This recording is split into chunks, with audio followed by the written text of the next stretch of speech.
I came to celebrate the most important night of my husband's career. Instead, the young hostess politely smiled and said she was very sorry, but I was not on the guest list. 30 seconds later, security escorted me out of the ballroom as if I were a complete stranger. I did not argue.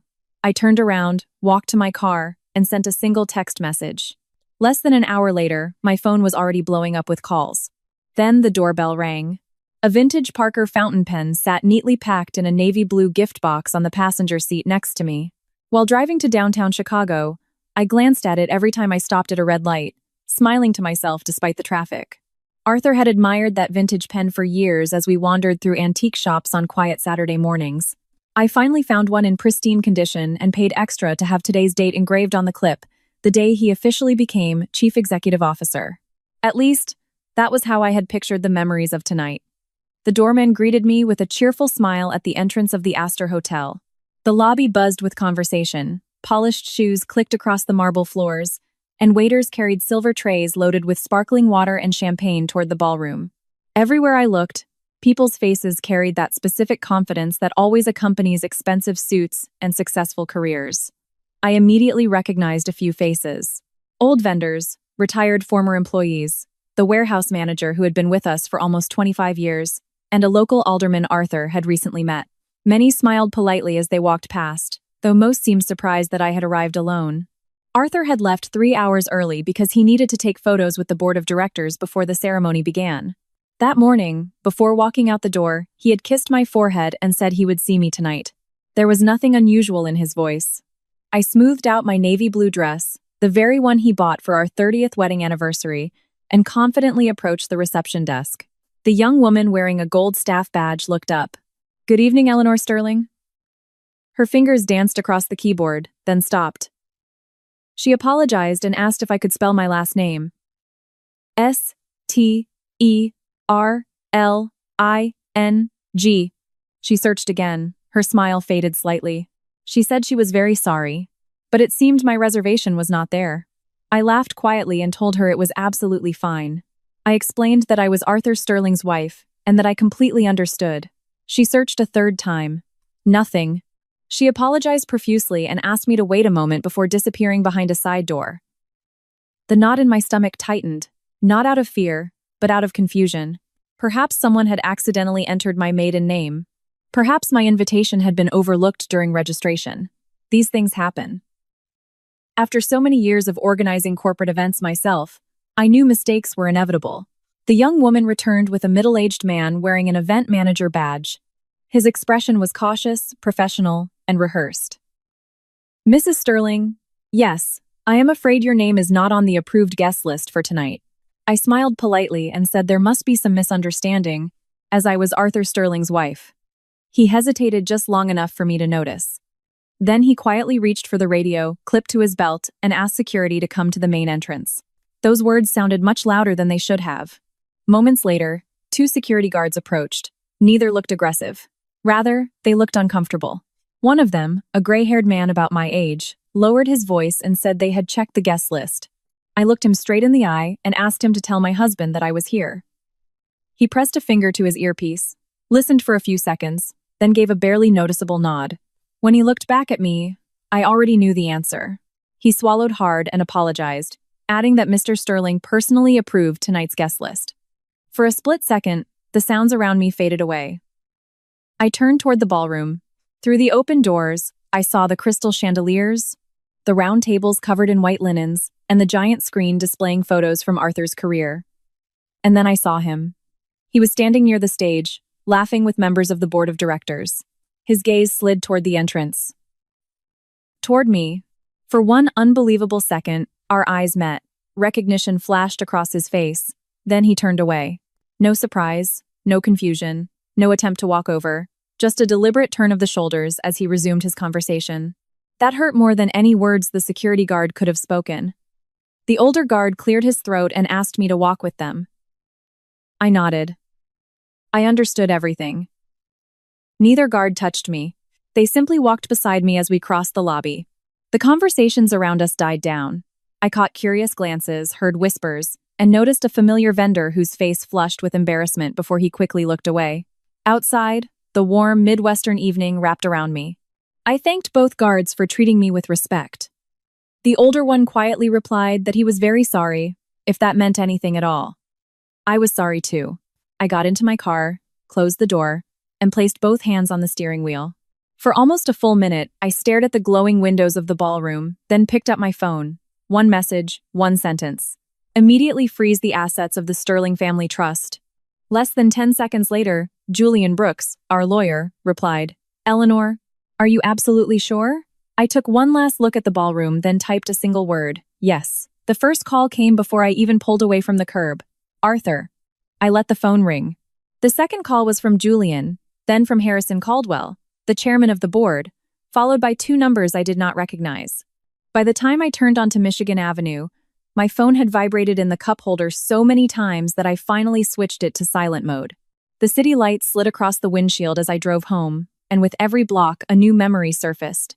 When Arthur and I founded Sterling Freight in 1992, there was no ballroom, no board of directors, and certainly no politically calculated guest list.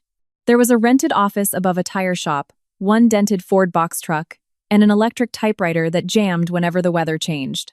Arthur found the clients. I kept us alive. I typed invoices after dinner, balanced payroll at the kitchen table, and called vendors at 7 in the morning to beg for another week of credit. When fuel prices spiked in 1998 and 3 clients defaulted, I sold the stocks my father had left me and poured the money into the company without hesitation. Arthur cried that night. He held my hands and said that someday, everyone would know what I had done. I believed him. Years later, when his father suffered a stroke, I stepped back from the daily operations because someone needed to drive Thomas to therapy, sort his pills, and sit with him during the long evenings when he forgot where he was. Then Harper had twins, and I became that reliable grandmother who picked them up from daycare when her hospital shifts ran long. I did not disappear. I simply became useful in ways that no annual report could measure. By the time I turned onto our quiet street in the North Shore suburbs, the old story had apparently been rewritten without me. Harper's SUV was parked in the driveway. She stood on the porch in navy blue scrubs under a beige coat. Her hair was still pinned up from work. As soon as I got out of the car, she walked down the path. "Mom." Her face said she already knew everything. I unlocked the door, and we stepped inside. The house faintly smelled of the cinnamon candle I had lit before leaving. On the kitchen counter sat the baked ziti I had prepared for the next day, neatly covered in foil, as if normal life had not just been split in half. Harper placed a glossy program on the table. She said she left as soon as she found out what happened. I opened it. On the second page was a photo of Arthur under the words, "Founder, Innovator, Creator of the Sterling Legacy." There was not a single mention of me, not in the company history, not in the acknowledgments, not even in the timeline of events. "He told people you don't like these kinds of events," Harper said. "He said you prefer to stay home." I carefully folded the program, because tearing it would have given it too much importance. My phone lit up again with Arthur's name. Harper watched me ignore it. Then she whispered that there was something else. I looked at her, and she took a slow breath. She heard her dad talking to Chloe backstage. He said that after tonight, they won't have to hide anymore.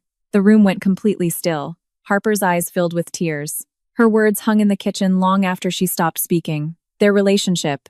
I quietly repeated the phrase, not because I misheard it, but because saying it out loud somehow made it real. She sat across from me at the dining table where we had celebrated birthdays, wrapped Christmas presents, and once spent an entire weekend putting together school projects. Tonight, neither of us touched the coffee I had poured. I asked when she found out. She looked down at her hands and replied that about 2 months ago, she was at a medical conference in Milwaukee. Her dad had said he was meeting a vendor nearby. She walked into a hotel restaurant and saw them together. They were not acting like colleagues at all. I asked why she never told me. Her eyes welled up. She wanted to. She almost called me that same night. But her dad swore that I already knew our marriage was over, that we were both just waiting for the right moment. I nodded slowly. He had lied to her. I knew that now. She reached across the table and took my hand, whispering an apology. I squeezed her fingers. This was not her burden. It would have been easy to fall into rage, but instead, a heavy exhaustion washed over me. 34 years of marriage do not vanish in one evening. They unravel thread by thread. Often long before anyone notices the fabric tearing, my phone buzzed again. "Arthur." This time, I answered, "Eleanor, what the hell are you doing?" His voice carried no concern. He was furious.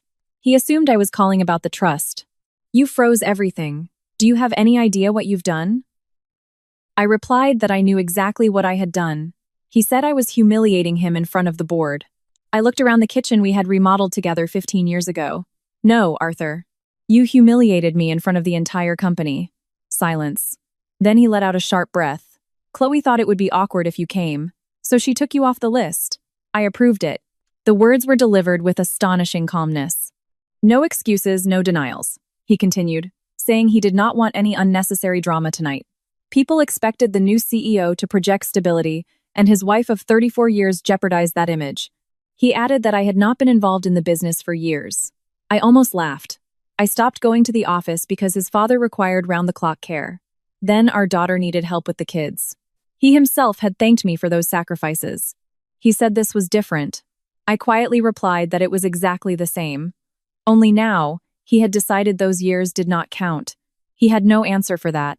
Instead, he pivoted back to business. He claimed I was stalling the transition of power, that hundreds of employees were depending on this. I told him I had canceled nothing, merely paused the process until I figured out why someone decided they could erase both my marriage and my ownership rights with a single guest list. He muttered something under his breath. Then the line went dead. 5 minutes later, Julian called. He spoke carefully, saying he had reviewed the corporate files, and there was something I needed to know. I asked what it was. 3 months ago, documents were filed requesting a temporary transfer of voting rights within the family trust. My heart slowed down. I had never signed anything. He paused and said he knew that. The signature on the file did not look quite right. Outside, rain finally began drumming against the kitchen windows. For the first time that night, I realized this was not just an affair. Someone had tried to replace my voice with a signature that did not belong to me. I hardly slept. Every time I closed my eyes, I saw the exact same image. Arthur looking right at me from that ballroom, recognizing me, and then turning away. As if 34 years of building a life together could be dismissed with a slight shift of the shoulders. By 6:30 the next morning, I was sitting across from Julian Brooks in the conference room of his firm on Wacker Drive. He pushed a thick folder across the polished walnut table. He said he had already notified Harrison Caldwell.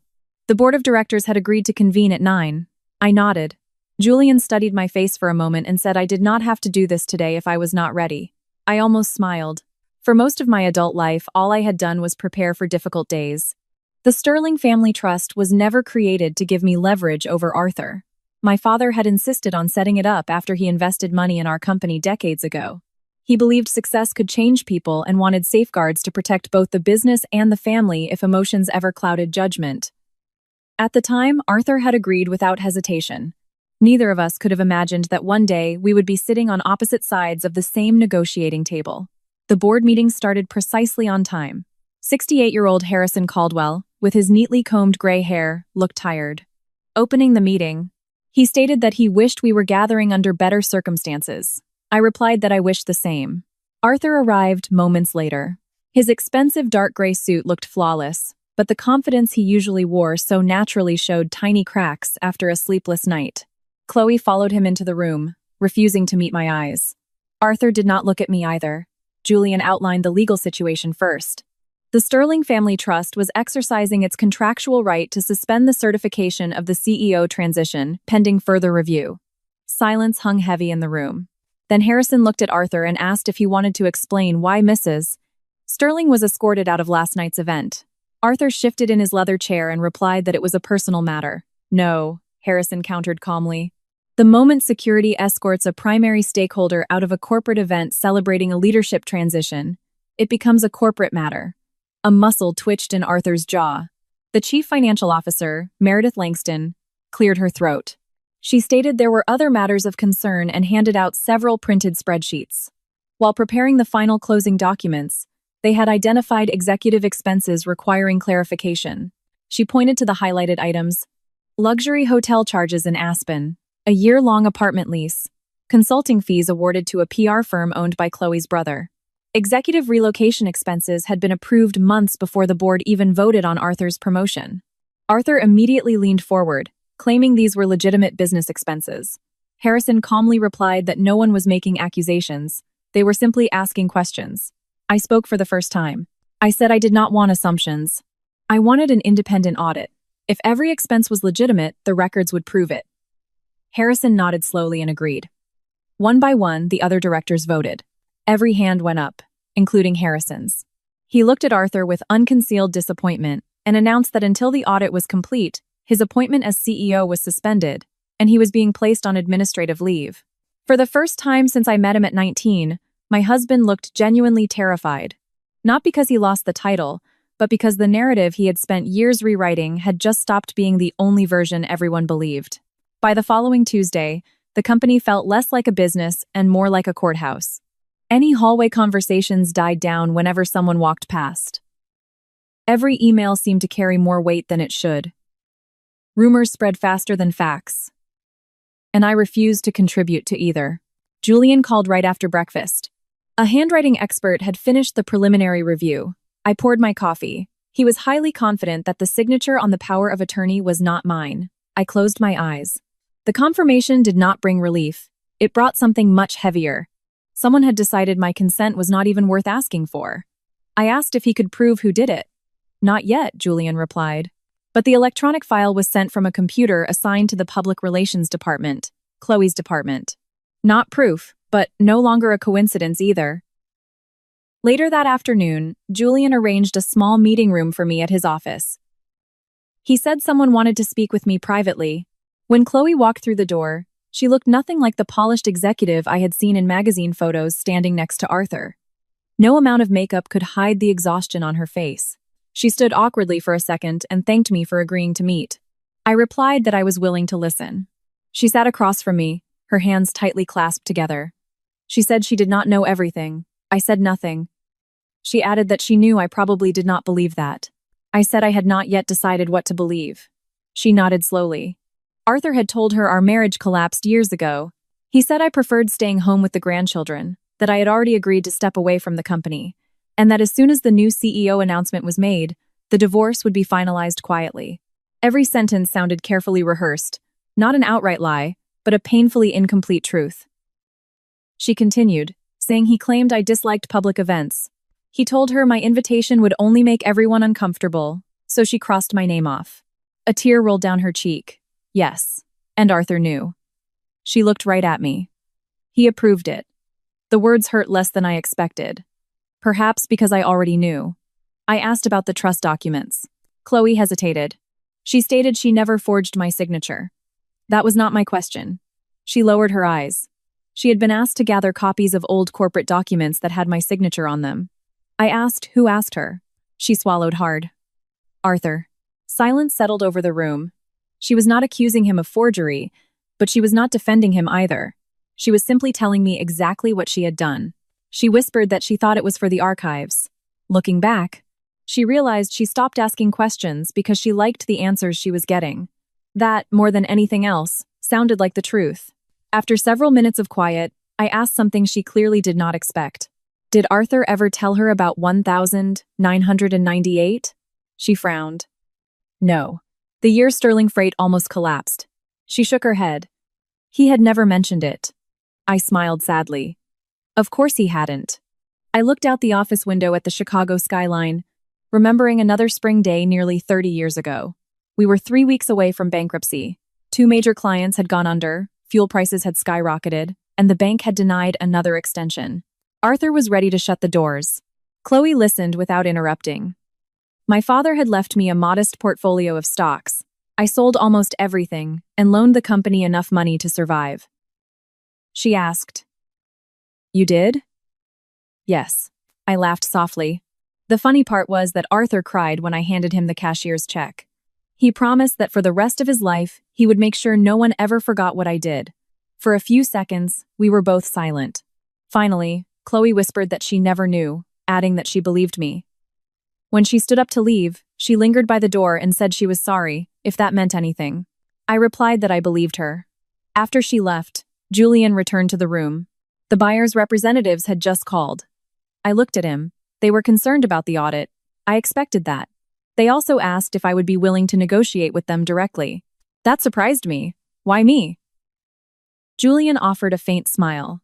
because they concluded that I was the only person they still trusted.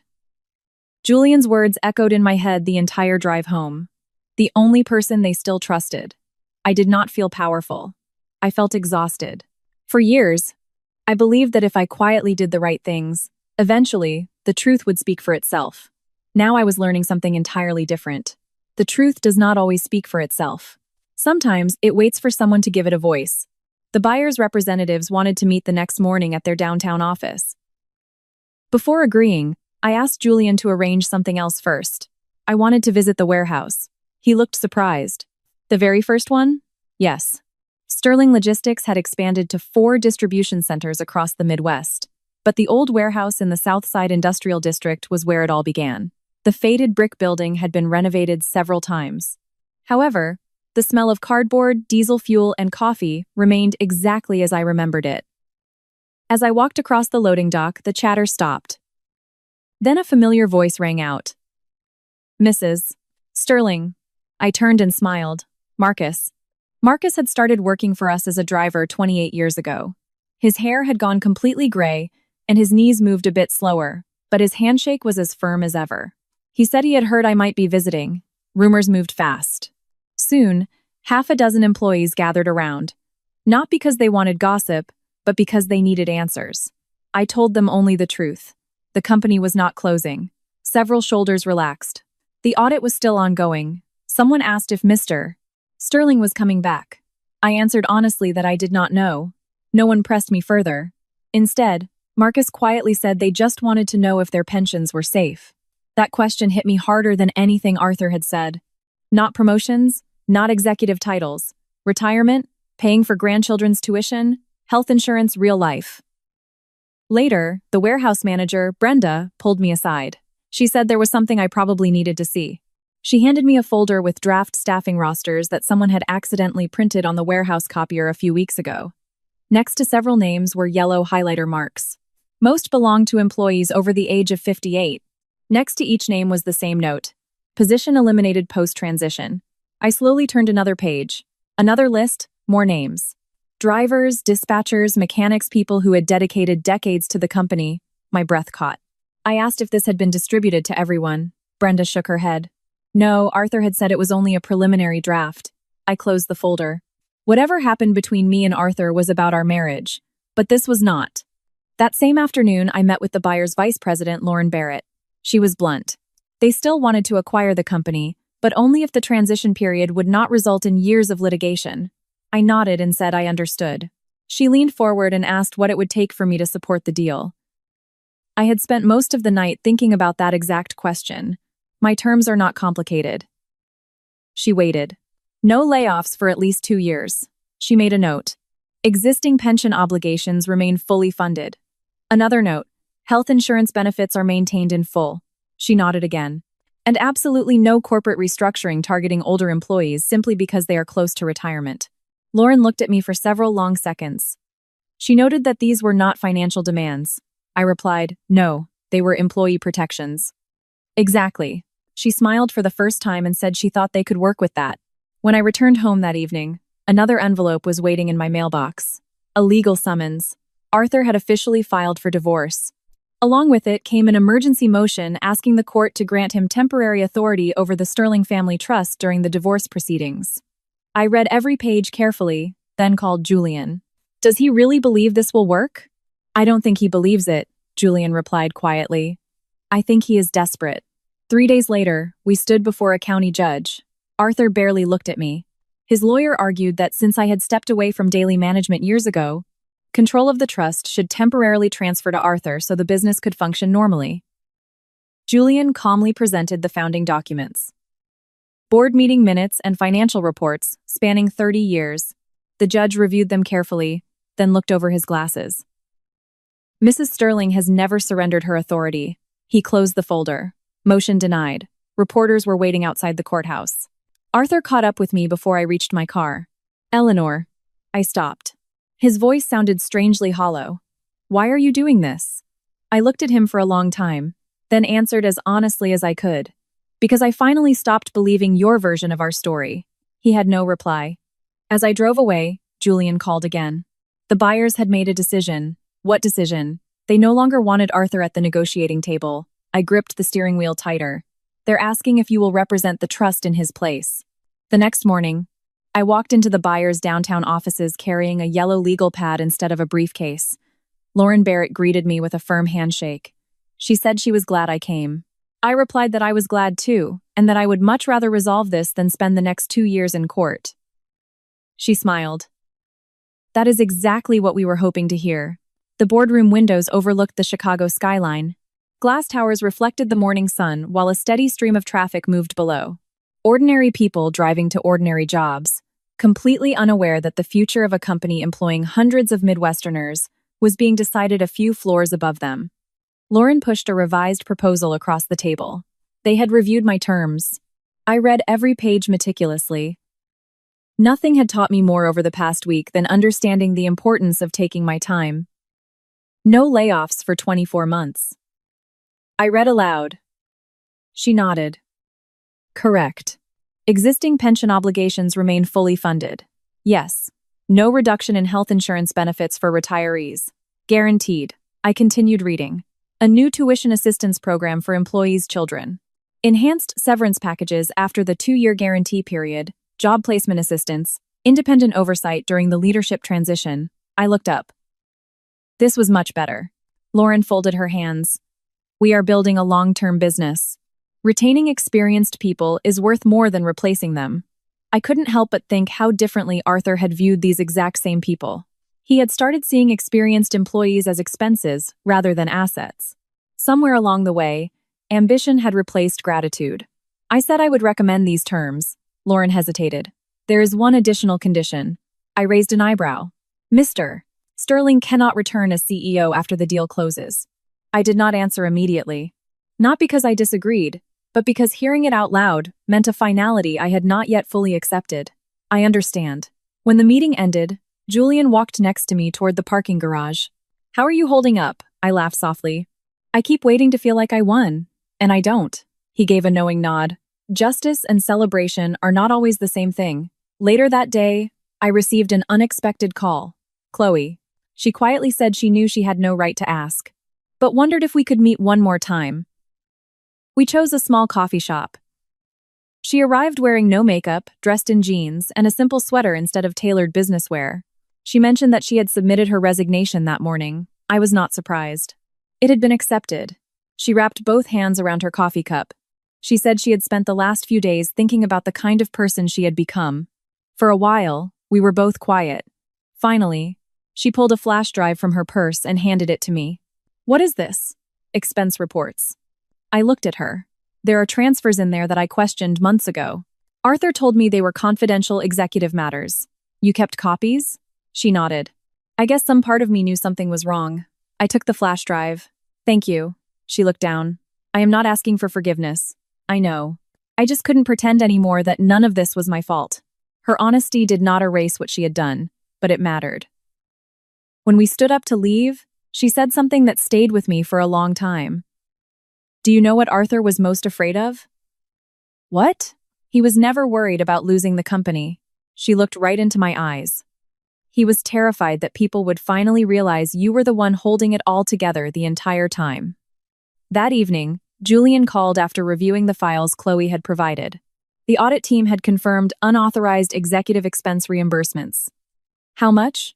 Enough to demand repayment, but not enough to jeopardize the company. I exhaled slowly. Good. He chuckled. Most people would ask if it's enough to destroy Arthur. I don't want to destroy him, I know. I just want the truth to outlive him. Julian fell silent for a moment. Eleanor, there is something else. What is it? The audit discovered that several executive accounts were emptied just days before the board meeting. I frowned. Transferred? Where? We are still tracking it. My heart sank. Arthur had not stopped making desperate decisions. He had just started making bigger ones. The final audit report arrived the following Monday.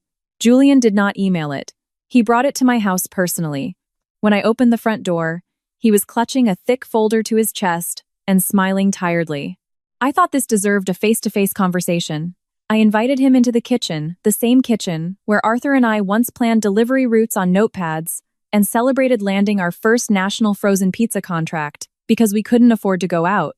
Julian placed the folder on the table. The auditors finished over the weekend. I sat down slowly. Tell me. He opened the executive summary. The good news is that the company is financially sound. The deal can move forward. I felt my shoulders drop. And the bad news? He pushed a page toward me. Unauthorized executive reimbursements. Personal trips written off as client development. Luxury hotel suites unrelated to company business. Corporate funds used for private expenses tied to Arthur's planned relocation. None of it would bankrupt the company, but all of it violated corporate policy. He will have to pay it all back, Julian said quietly. The board has already voted. I nodded. Arthur had seen this an hour ago, and he had not argued with the numbers. That surprised me. For years, Arthur could find an excuse for almost anything. The silence somehow worried me more. By noon, Harrison Caldwell convened an emergency board meeting. This time, the atmosphere was entirely different. No one expected dramatic speeches. No one expected miracles, just decisions. Harrison looked around the room before speaking. The independent audit is complete. He folded his hands. Based on the findings, the board of directors unanimously votes to permanently terminate Arthur Sterling as chief executive officer. There was no applause, only a quiet acceptance. Harrison continued. The transition committee will proceed under the revised acquisition agreement, as approved by the Sterling Family Trust. It was over. Not with shouting, not with revenge, but simply with a formal vote entered into the corporate minutes. When the meeting adjourned, I remained seated for a moment, staring at the empty chair across the table where Arthur had spent so many years. Success had once looked so natural on him. Now I wondered if he had always been hiding something fragile underneath. That evening, Harper stopped by after finishing her hospital shift. She looked exhausted. I saw Dad today. I poured her a cup of tea. How is he? She sighed. I have never seen him like that. She explained that Arthur's house felt strangely empty. Framed diplomas still hung on the walls, but the confidence that once filled every room had vanished. He kept insisting that everyone had betrayed him. I looked into my cup. And what did you say to him? Harper hesitated. I told him that no one betrayed him. She swallowed hard. I told him that he betrayed you. Tears stood in her eyes. Not because he fell in love with someone else.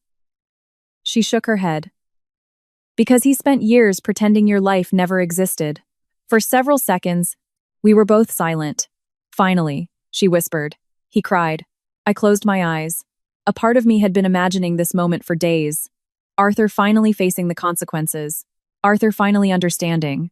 Yet, hearing that he broke down did not make me feel triumphant. It made me mourn the man I thought I had married. Later that night, my phone rang. Arthur. After a long pause, I answered. His voice sounded older, quieter. I know I don't deserve your time. No, you don't, I answered honestly. I just need one meeting. Why? Not to change your mind. He paused. I need to tell you something before the board wraps everything up. I leaned back in my chair. What could you possibly have to say right now? His response came so softly I almost missed it. The truth. For the first time since this all began, I believed he actually meant it.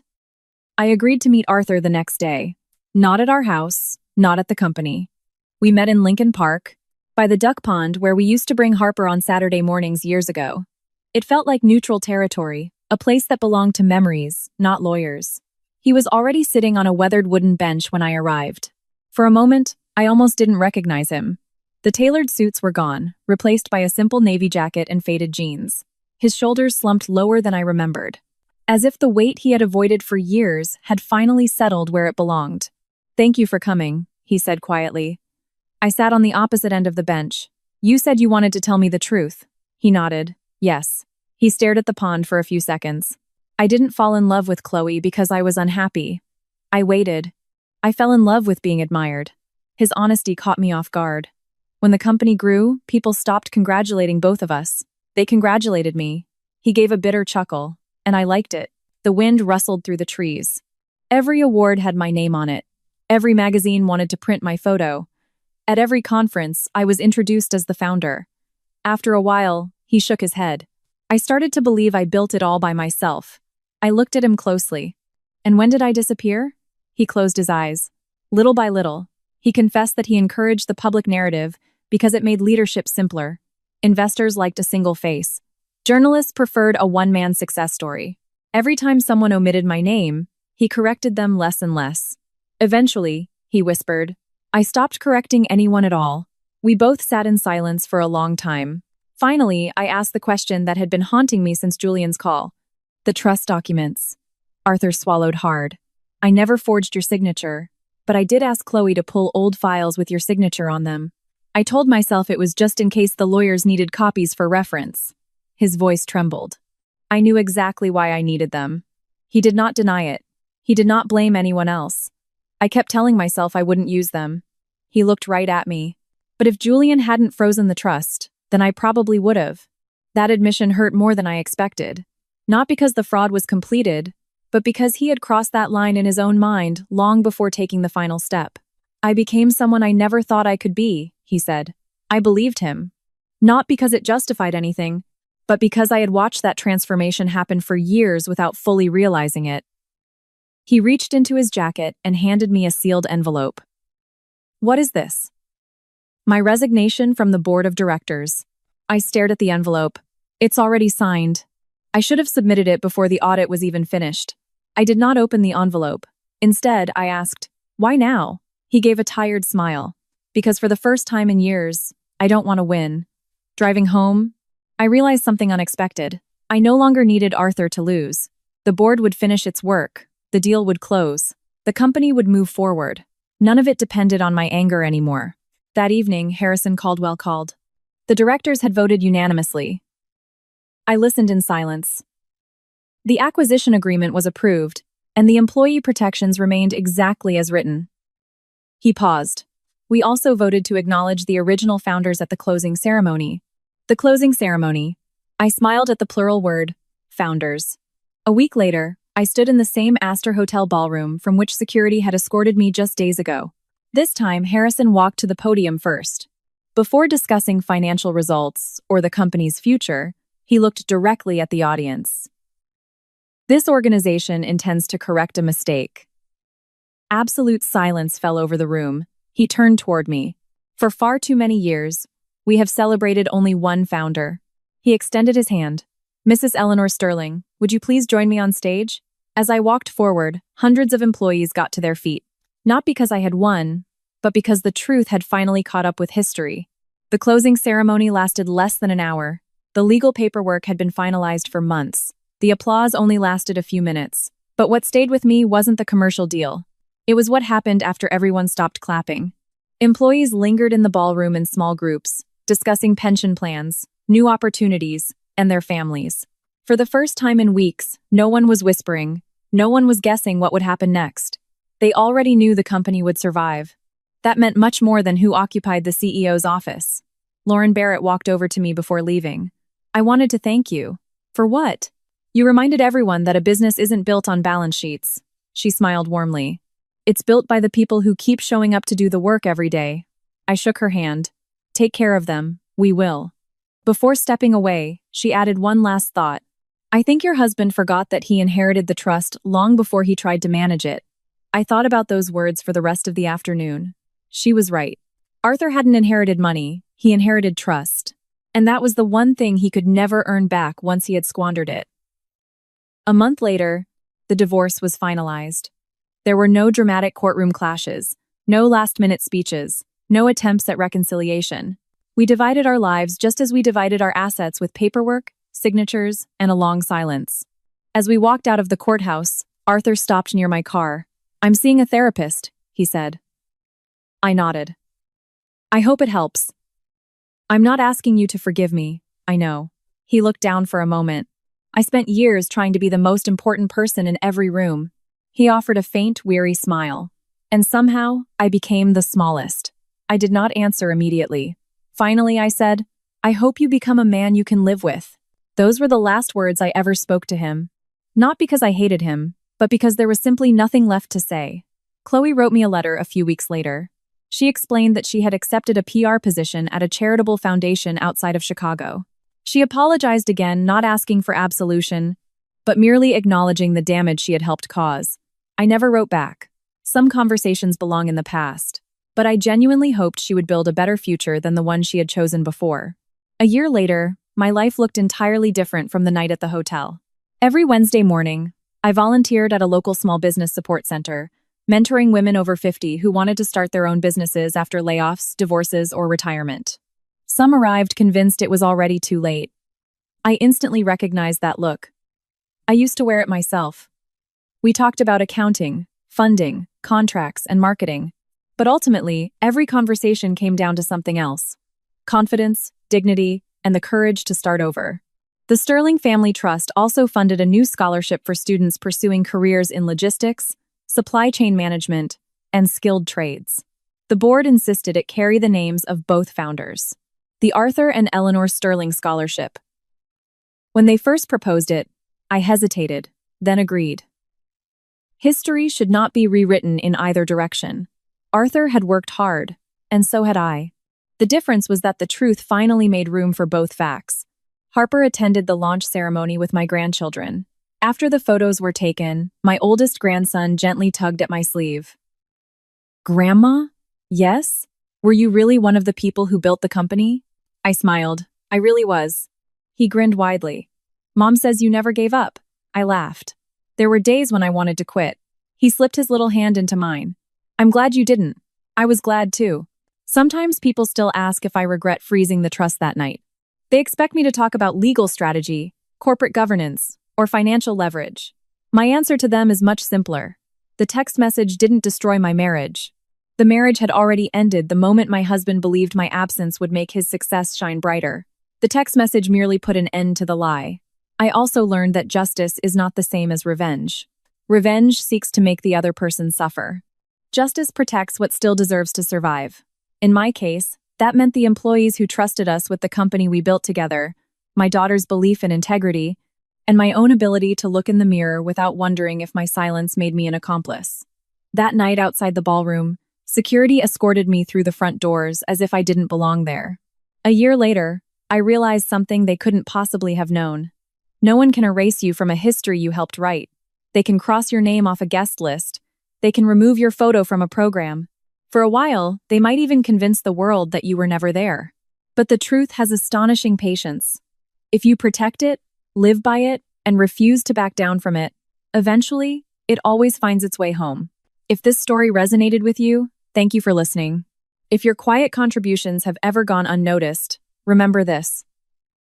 Integrity doesn't always receive immediate recognition, but it leaves a legacy that will outlast any applause. And if you want to hear more stories about resilience, justice, and second chances, we would be grateful if you joined us again.